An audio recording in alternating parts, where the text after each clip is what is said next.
नागपुर में ड्रग्स के खिलाफ पुलिस का एक्शन सामने आया है। क्राइम ब्रांच की यूनिट 3 ने ऑपरेशन थंडर 2.0 के तहत जरीपटका थाना क्षेत्र में छापा मारकर करीब 85 किलो गांजा बरामद किया है। नमस्कार, आप देख रहे हैं NTV 24 और मैं हूं आपके साथ नंदिनी बर्वे। पुलिस को मिली गुप्त सूचना के आधार पर निर्मल कॉलोनी में की गई इस कार्रवाई में पुलिस ने फिरोज खान और मोहम्मद शकील, जो रिश्ते में जीजा साले बताए जा रहे हैं, उनको गिरफ्तार किया, जबकि हरप्रीत सिंह उर्फ हैप्पी मौके से फरार हो गया है। पुलिस ने इस दौरान करीब 21 लाख रुपए का गांजा, 3 मोबाइल फोन, एक वजन काटा और 3 4 पहिया वाहन समेत 48,70,000 रुपए का मुद्देमाल जब्त किया। आरोपियों के खिलाफ NDPS एक्ट के तहत मामला दर्ज कर दिया गया है और जांच तेज कर दी गई है। वहीं पारडी थाना क्षेत्र में भी इसी तरह की कार्रवाई में अमली पदार्थ जब्त किए गए। हालांकि बरामदगी की मात्रा को लेकर अभी तक आधिकारिक पुष्टि नहीं हुई है। नागपुर पुलिस की सख्त कार्रवाई से ड्रग्स माफिया में हड़कंप मच चुका है।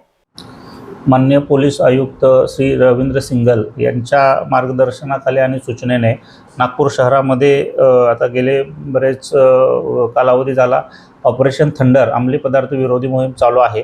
त्यानुसार गुन्हे शाखेला पण अंमली पदार्थ विरोधी सक्त कारवाई करण्याबाबत सूचना दिलेल्या होत्या।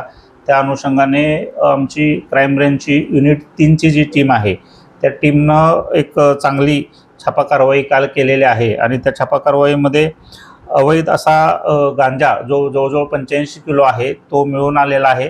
त्याच्याबरोबरच तो संपूर्ण गांजा जप्त करण्यात आलेला आहे। आरोपींनी वापरलेले वाहने, मोबाईल हे सर्व जप्त करण्यात आलेलं आहे। जवळजवळ 48,70,000 रुपयाचा एकूण मुद्देमाल जप्त करून सदर कारवाई करण्यात आलेली आहे।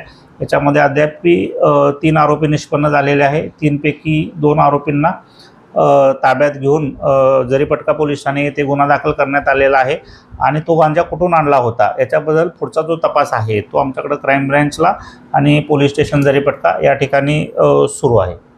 मध्ये फिरोज खान सरदार खान राहणार मानकापूर पोलीस स्टेशनच्या हद्दीमध्ये राहतो।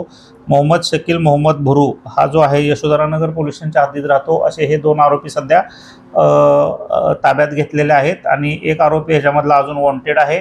युनिट 3 ची जी टीम आहे पोलीस निरीक्षक सागडे आणि त्यांची संपूर्ण टीमनं ही पूर्ण कारवाई केलेली आहे। Bureau report NTV 24।